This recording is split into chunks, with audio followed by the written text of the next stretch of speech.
we'll be talking about the entire technical writing process. Now, let's see, there are certain questions that come to our mind. For example, see the stages that I've given here: plan, structure, write, review, and publish. So that's how we do it, right? So what do we cover in planning? Okay, so we do the data collection, we organize, right? So all that we do, right? So you will have to collect the data, both primary and secondary. So primary data is when when you directly talk to people, that becomes your primary research. And the secondary research would be when you refer to some already published data. Do we also take answers for the W's and H, right? Yes, so that is also the part of your planning phase. So all that we will cover under planning. Now, once you are done with the planning, we come to the structure. So what do we understand by this term, structure? The format, correct. So remember when we were writing the case study, we were writing the proposal. So we kind of talked about the entire structure. So what will be the first heading, and then how we will cover, the entire format. So that would come under structuring, the skeleton of the entire write-up. Okay, now talking about the writing. So what do we do in the writing phase? So it should not be from the writer's point of view. It has to be an unbiased data. And also you have to first write the first draft. So that would be a rough draft that you will be creating, right? And after that rough draft, you will send it to. So it could be for the peer review. It could be to the team leader, just to check the structure as well, because that is the major changes that could be there in the write-up, right? So the first cycle would be for the structure and all. And then once you got the feedback, you implement that feedback, and finally you cover the final write-up, right? That is how we do it, people. So that is your writing and then reviewing cycle, and finally the publish. That means the final output that you get, right? So you kind of send it to the end user, or maybe to the client. Now let's see the first step that talks about planning. It says if you fail to plan, you plan to fail. So what do we understand by this? That, if we are not spending much time on the planning phase, our entire write-up would be a failure. So that's why you have to spend a lot of time in the planning phase. Okay. So what are the things that we need to cover? Number one, you have to see the scope, that, how many documents do I need to write? What would be the format? So all that will be covered here. Timing, how long do I need to schedule? So that timing, schedule, and all should be prepared here. And what will be the steps that I need to follow to create the document? So all those things should be done here under planning phase, right? Okay. Now, when we talk about the questions that would be answered, the first one would be whom am I writing for, right? The audience. Then we will be talking to the SMEs, and we will have the entire existing information. Also, we have to refer to the style guide, right? The basic style guide that the client would have provided us about the formatting and all. So that all has to be considered. Now, see, these are some of the ready-to-use templates that we use for planning. There are like documentation plan, the schedule, the deliverable, and the status tracker. Okay, so these are some of the templates that we cover while planning. Now, let's see them one by one. So when we say documentation plan, do we understand anything with this term, documentation plan? So these are the documents that we are collecting before, these are kind of templates that we have before we start the writing. So this is under the planning phase. Now, the first one is documentation plan. So my question is, what do you think would be there under documentation plan? In the construction or designing, you would have heard of something called as blueprint. Yes. Have we heard of this term? So what does an architect can only work on a building when he has that blueprint with him, right? So the same case is with the technical writer. You should have the documentation plan with you, in which all the requirements have been given from the client. Okay, the entire planning is there. How will you execute? What would be the timing? What all stages you have to cover? So all that will be covered in the documentation plan. Now, talking about the timeline or the schedule. So what do you think will be covered in this documentation timeline? So there it will be a tabular structure wherein you will find each and every date the time that you have to spend for planning, the time you have to spend for writing, for reviewing, for structuring. So all those timing slots would be given, and it will be either a manual Excel sheet that will be given to you. So maybe you have to fill it on the daily basis, right? So there will be these scroll down, drop down list, which says finished or completed, or maybe work in progress, right? So that kind of tracker would be there, and it will have the entire schedule for you, just like the timetable, huh? Just that you can map with it and try to finish the work on time. Okay, now the third one is your deliverable metrics or the worksheet. What do we understand by this? Okay, now deliverable means all the resources that are being used. So for example, this training that is going on, the deliverables would be the PowerPoint presentation that is being shown to you, or the tutorials that are sent to you, right? Or the assignments that are given to you. So all these are deliverables that are given in order to fulfill this whole training process, right? So the same deliverable metrics or the worksheet would be given, as a document that will come from the client, maybe, and there you have to add in that what all deliverables you are working on. So maybe you are working on the PowerPoint, or you are working on the document, or you are working on the case study. So whatever is there, the information will be filled by the writer. However, the inputs would be given there. Now, the last one is the status tracker. As I was telling you that for each and every completion of your work. So for example, if you are done with the planning phase, so you can just say that, okay, this is completed. So from the drop down, you can select that it is completed.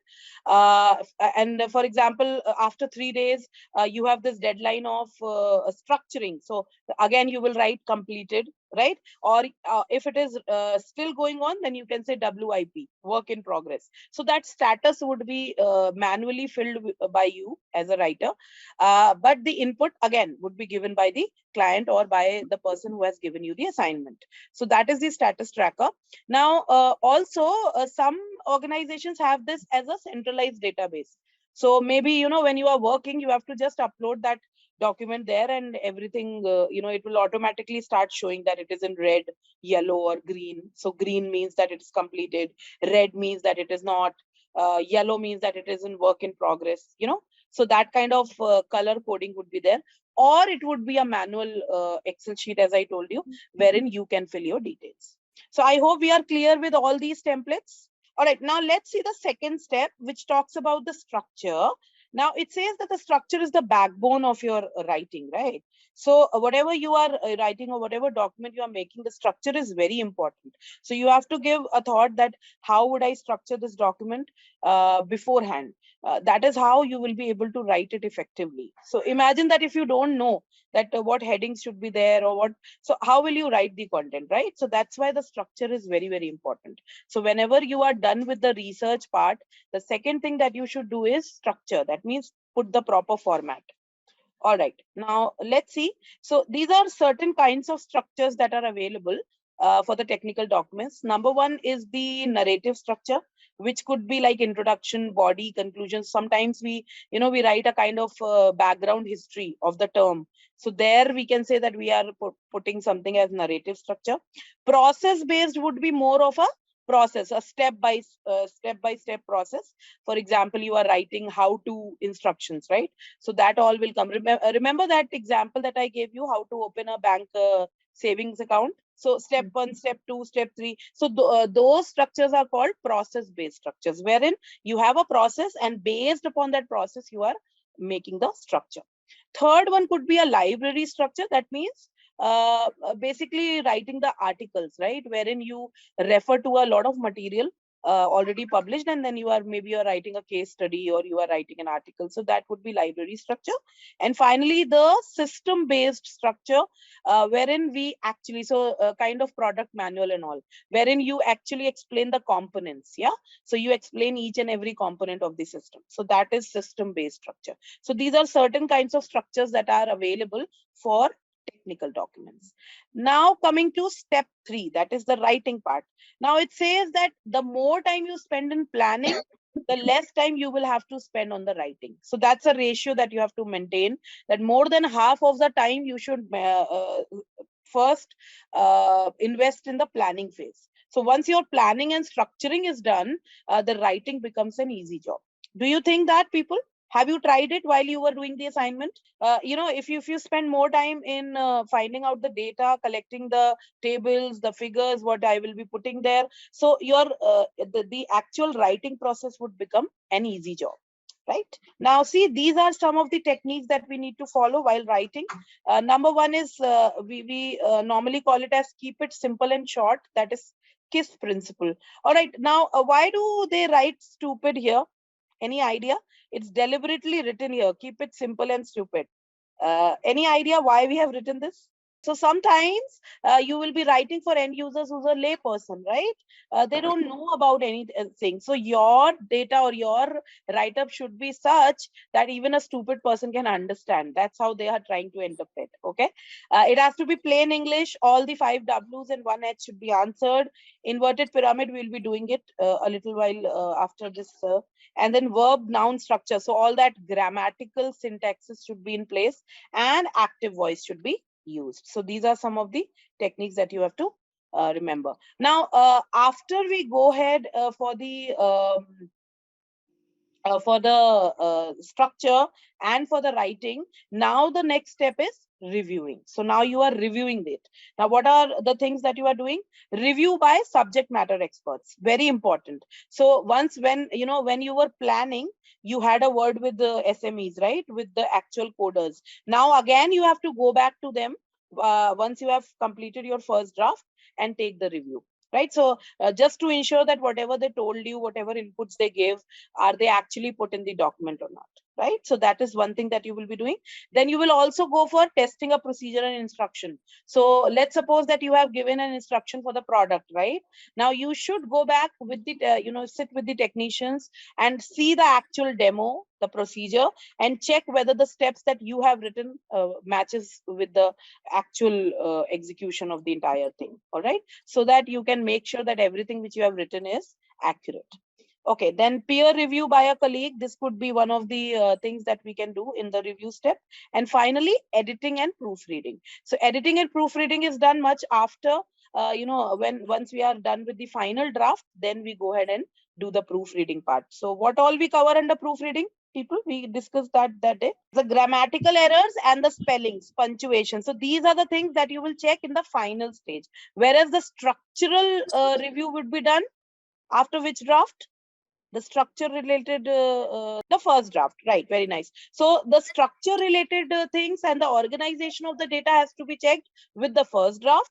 Now after you review and after you implement all the steps, then in the final draft you have to go ahead and check the editing, the grammatical part, right? Okay, now see, these are the techniques that are used for review. One is the levels of editing. So there could be different levels of editing. If you see here, it says proofreading, copy editing, structural editing. So these are some of the stages of reviewing that are done.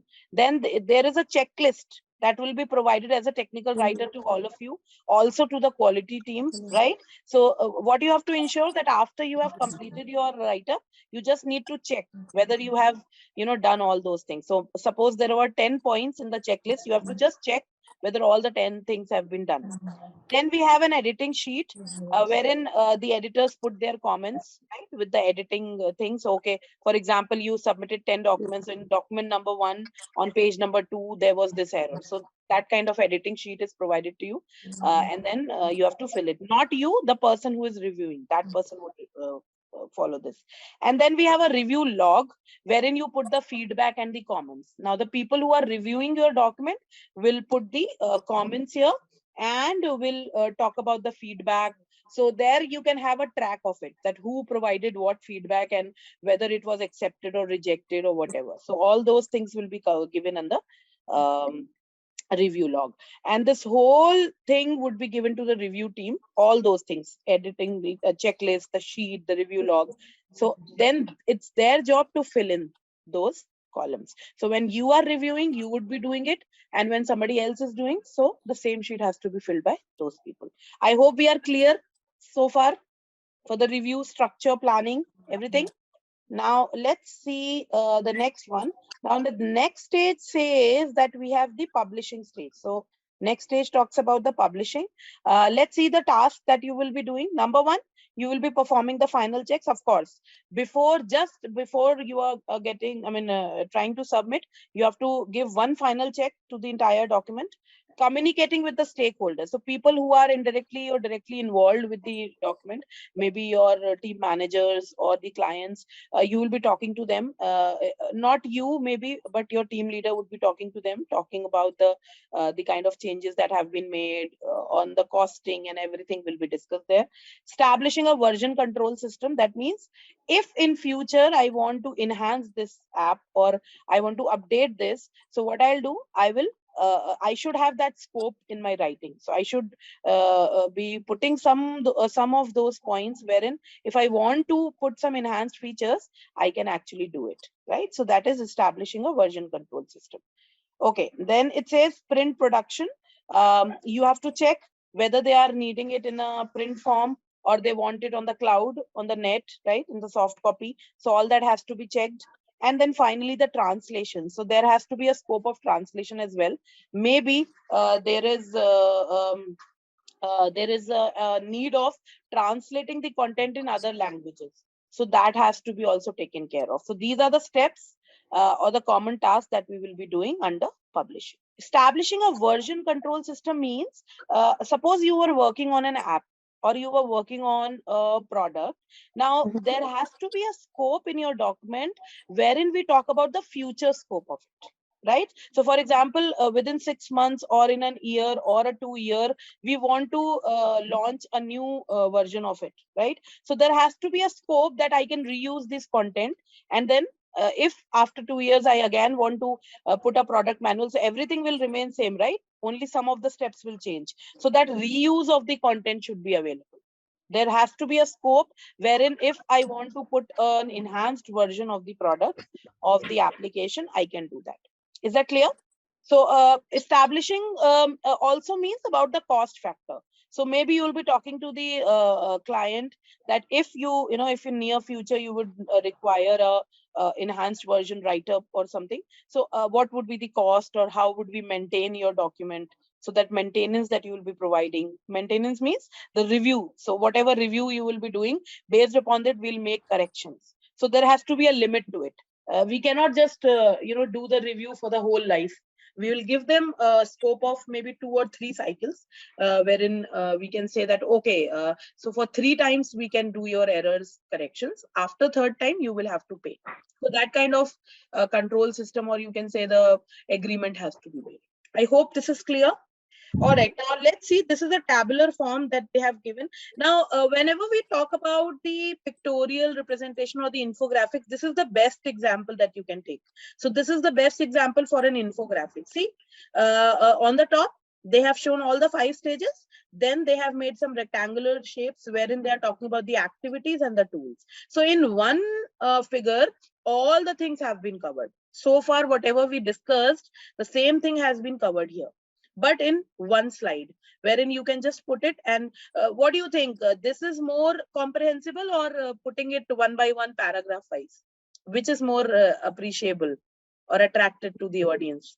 This one, right? So that's why we we prefer to use a lot of infographics, wherein, so there are so many tools available. We will be doing some of the tools we'll be discussing here, like Snagit. Then we have this Adobe Photoshop. Then we have Frame Maker. So there are so many tools that are there. Using them, you can actually create an infographics of this type, and then you can put it as a picture here, and this will be more comprehensible to the audience. So see, these are the examples that I've also given. Like for structuring, they actually mean table of content, right? So the structure that we were talking about. The planning phase, these are the things like the documentation plan, the schedule, the metrics, right? All this we have discussed. Now in writing, we will have the first draft, the middle draft, that's called interim, and the final draft. So these are the 3 drafts that we'll be doing. Then under review, you will have all these things. And then finally, you have an approved draft that, okay, this is now approved. Now you can take it further. And in publishing, we will have the control documents and message to the stakeholders. So these are the entire technical writing process that you can explain to somebody. Okay, now talking about the information architecture. That means till now we have discussed that we should do a lot of planning, right? Now let's see that what should be the strategy to take this to consider what content has to be taken. So what will be the strategy? So it says, before you select a tool, develop a strategy for your content. So first you have to develop a strategy. We'll be talking about it. Then you should have a content model, you should have a taxonomy, and then you should have identified the requirements of your information architecture. So the overall architecture that you are considering to write the content, that would contain all these steps. Now first one is content strategy. What should be the strategy for the content? So this just see the questions that they have given. What needs are we meeting with this content, right? So what is the purpose of this, right? Or you can say the goal of it, so that you should know. Where can this be reused? Remember I was talking about the reuse of the content. So if there is a scope of reusing the content, so that has to be taken care of. How will we keep the content up to date? So how, how will you make sure that your content is not obsolete? So is there any facility or anything, any tool that you can use wherein you can update it? If you want, let's say we made a manual today. Now after 6 months or 3 months, there has been some updation. So is there any scope of doing that updation, or can we keep our content up to date? How do we do that? So all that questions should be answered. How flexible and sustainable is the content plan? That means the content plan, the entire strategy that you are using, is it flexible or not? Can it take other platforms or not? Is it that only it will work on the Word platform, it will not work anywhere else? So I have to make it, I have to structure it in a way wherein it can be used anywhere. Will it adapt to changes? So whatever changes will happen, will it take it or not, right? So otherwise what will happen, a lot of cost will be again put to do the updation, right? So that's why there has to be a strategy, there has to be an architecture wherein all these things can be considered, right, without wasting extra money on that. All right, now they have given this example. If you see, okay. When we were talking about developer taxonomy, that means we are trying to develop a content strategy, a strategy wherein we will define how we will structure the content. So I should have everything well structured. It should not be that if there is an updation later on, I am not able to define it. I'm not able to define the structure that I used earlier, right? So that's what you have to consider. There has to be a fixed model that you are using, so that everyone, let's suppose you worked on it, now after 6 months somebody else is working on it, so following those same rules and regulations, they can also work on the same pattern. It should not be that they have to go again from the square one and again do all the research and everything. So you should write there that, okay, for this particular thing, these are the research strategies, these are the pointers, or these are the structures or the formats. So everything should be in place. Is that clear? Okay, now the next thing that we have to do is audience profiling. Very important as a technical writer. In the planning phase, you have to do the audience profiling as well. So now in audience profiling, what are the things that I have to do? Number one, you should know who are your primary readers. Remember, we were talking on that day about the primary and secondary readers. So what are they? Whom do we consider the primary readers, people? The direct audience, depending upon the kind of document that you have prepared, it could be any of these. So for example, if you are preparing a report, the direct audience would be the experts, right, who are investigating. So that would be the direct audience. If you're writing a product or a user manual, then the direct audience would be a layperson. So you have to see who is my primary reader, right? Now you also have to consider, are the people, the primary readers, where do they stand in the organizational hierarchy? Are they lateral, subordinate? Lateral means on the same level, subordinate means at the lower level, and superordinate means some people who are outside the organization. So do you think based upon the hierarchy, the content would change? And if it is, a subordinate, a person who is less qualified, or maybe we are talking about a lay person, then again, your content would change. So depending upon the hierarchy in the organization, also the content changes. Okay, who else would read the document? Now, there would be some secondary readers as well. So for example, the report that you have made, The primary purpose of it is the investigation, but will it be read by the company people as well? Yes or no? The report, even if they are not directly related to it, but then because it is their company's report, obviously they will read it, right? So Yes. there would be the secondary readers. However, the primary readers are the experts. I hope this point is clear. Yes, we have primary and secondary, both kinds of readers. So as a technical writer, I have to make sure that whatever content I am covering should be understood by both the kinds of people, primary also and secondary also. So do you know what their attitude is towards the topic? Right? So their attitude, you have to understand the attitude of the audience as well. Maybe you are writing for people who are from remote areas, or people who are from urban areas who know what technology is. So you can take that kind of examples that they will understand. If they are from the remote areas, you could take more examples from farming, right?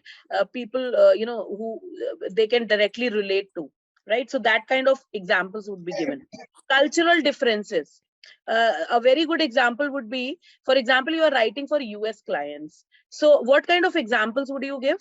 Maybe you will give examples related to their festivals, maybe Christmas, Halloween, Thanksgiving, right?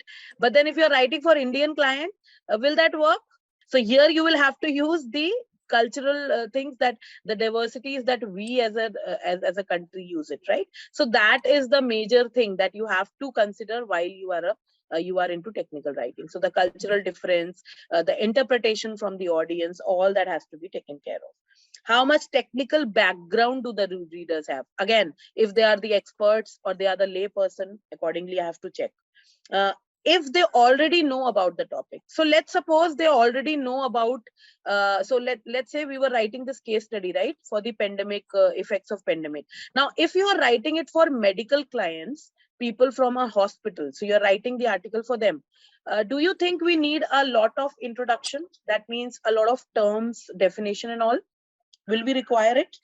All that terms, if your readers are from the medical field, do you think that you need to give a very thorough explanation of all the terms? No. No, that time not, right? Because they already know about the medical terms, right? They already know. So then you can directly start with, that time your introduction would change. There you need not give the entire definition of the terms. Rather, you can just start with the other details, right? Yes or no, people? So it will change, right? If the audience already know about the topic, so we can change our content accordingly. And what situation gave rise to this document? So why are we writing this document? Is it that some earlier version has come and this is the updated version? So for example, if we are writing about an app which is the updated version, what do you think? The other things that were there in the old model would already be known by the people, right? So you don't have to again go and repeat that content. So that you have to check that whether what is the condition of the document, and who is the audience, and what is their knowledge level. Now see, they have given a very nice example here. Based upon the audience, the purpose changes.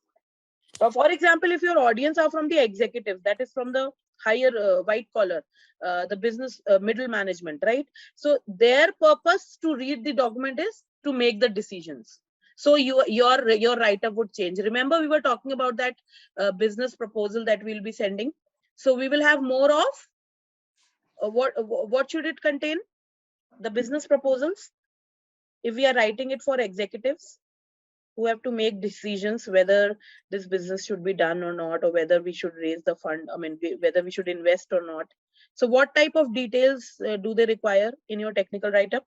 The profits that business would make related to that particular product. They are not even concerned about the process you have followed to make that product. They are just concerned with the fact that how much profit I can get if we invest in it. I hope this is clear. Yes, people? Yeah. Okay. Now, when we talk about the audience who are the experts, the supervising experts, so what is their purpose? Their purpose is to advise decision makers or direct subordinates. So their work is, they are not into direct decision making, but they advise, they counsel. right? So their work is just to advise the higher management, or they can also direct their subordinates. That means as a team leader, what is your purpose? To direct your team. So again, the content would change if it is for the managers or for the supervising, for the middle level. So executive is the top level, supervising expert and manager would somewhere in the middle level. Okay, now if we are writing it for the technical experts, so their work is to implement the decision. So whatever decision has been taken, the execution of it is done by the technicians. So for example, let's take an example. So let's say that there is this company who took a project. Okay, now the project came from a US based company. All right. So what you have to do, you had to remediate the content. So whatever content they have provided, the client requirement is that you have to remediate. Now, by remediation, what do we mean? We need to correct that document. So maybe that is not correct enough, or they want more data to be added to it. So that's called content remediation. So this is the project that they have given to you. Now, from the executive point of view, what will happen? The decision will be taken whether to take that project or not. So for example, a proposal has come from the US business, and they said that, okay, we want this things to be done by our technical writers. So as an executive, what is my work? I will have to decide, seeing that proposal, that whether I will go ahead and take this project or not. Am I clear? Yes, people? After they have taken the project, now it comes to the middle level, that is the managers. Now what is their work? Now again, a kind of writer would be there, given to them, talking about what are the requirements that are needed. Okay, what is the project, what are the style guides, what is, all the things will be given, and these managers would be assigning the work to the technical writers. Okay, so their work is that they help in taking decisions, and also they assign work to their team.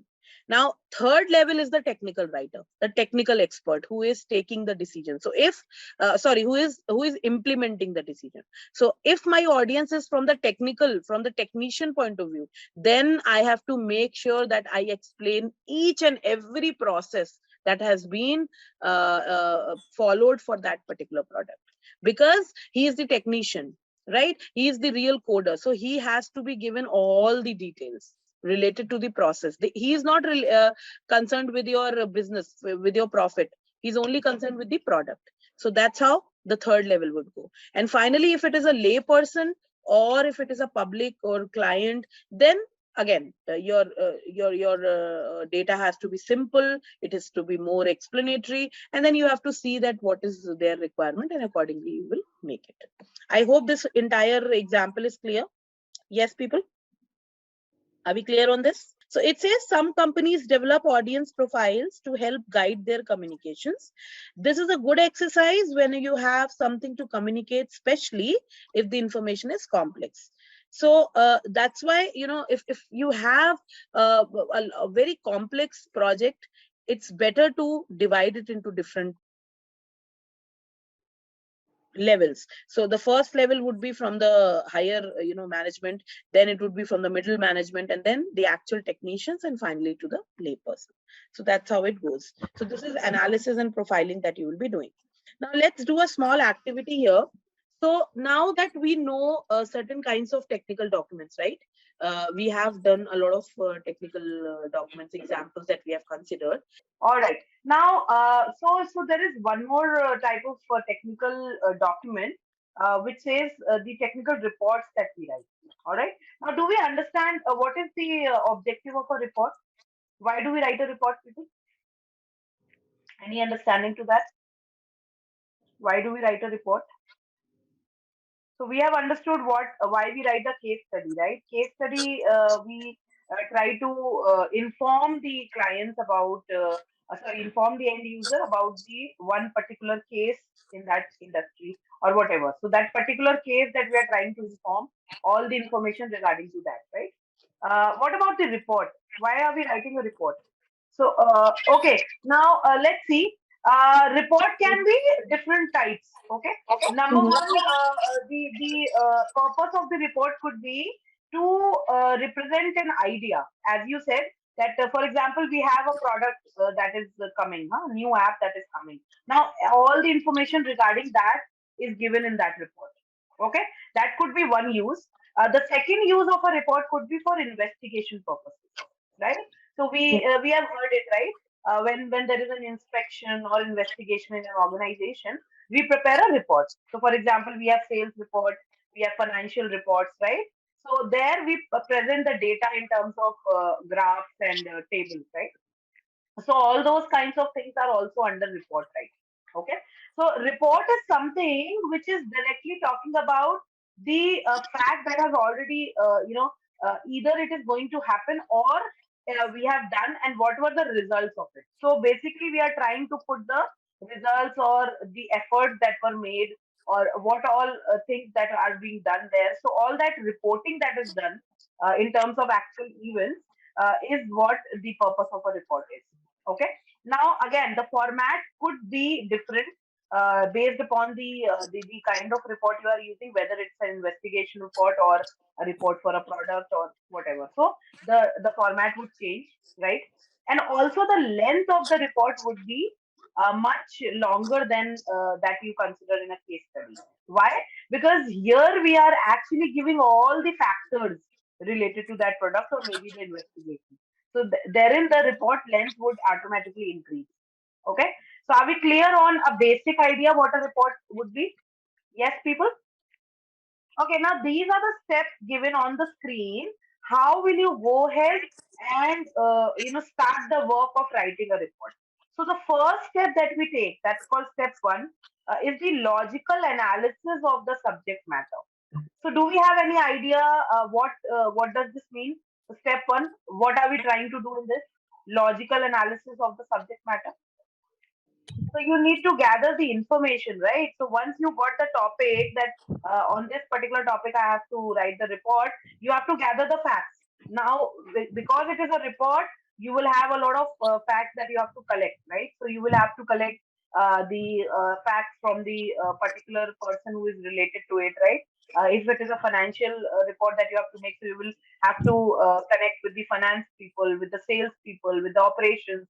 So all the departments you have to check with, right? So all that collection of data that you will be doing. Plus, you will also go ahead and check the purpose of the report. So what is the overall purpose? Is it for the investigation purpose or is it to inform the people about certain things? So according to the purpose, my write-up would change.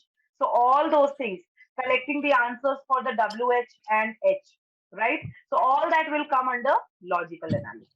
Are we clear on step one, people? Yeah. Now, talking about after you have collected the data, now you will prepare the final outline. So, how do we do that? What do we understand by step two? The structure you will have to, now you have to decide on the structure, on the kind of format that you will be keeping for the report, and what all will be the headings, what will be the subheadings. So all that kind of a table of content that you have to design. Okay. Now the third part is your draft one. So this is the actual writing that you will be doing. So that is step three. Step four would be rewriting. Now, why do we name it as rewriting? What does it mean? Rewriting. So those changes will be done as per the feedback, right? So you would have given after step three, you would have given the document for review and you would have got some feedback, some comments, and based upon that, you will rewrite the content. So maybe there has to be a rewriting on the basis of the structure, or maybe there are certain small changes that you have to make. So that will be your rewriting. Now, what do we understand by polishing? Any idea? How do we explain this? Polishing. So, for example, you have written it now. You also have to see that whether the headings are all consistent, right? All the final, the final proofreading that is done. So, all the spelling errors, grammar errors, all that has been removed. So, all that will come under polishing. Now, talking about the step five, preparation of the final bibliography. Now, very important in the report to know all the references, where you have taken the references from. So all that has to be covered here. You have to mention the style, I mean the references with a numbered list, one, two, three, four. Okay, and you also have to cite those sources within the text. And final step is writing the final draft. That means whatever changes after the corrections, the review cycle, the grammar, the spelling, or anything else that was remaining, that was missing. You will put it there, and finally, the final draft would be ready for the report.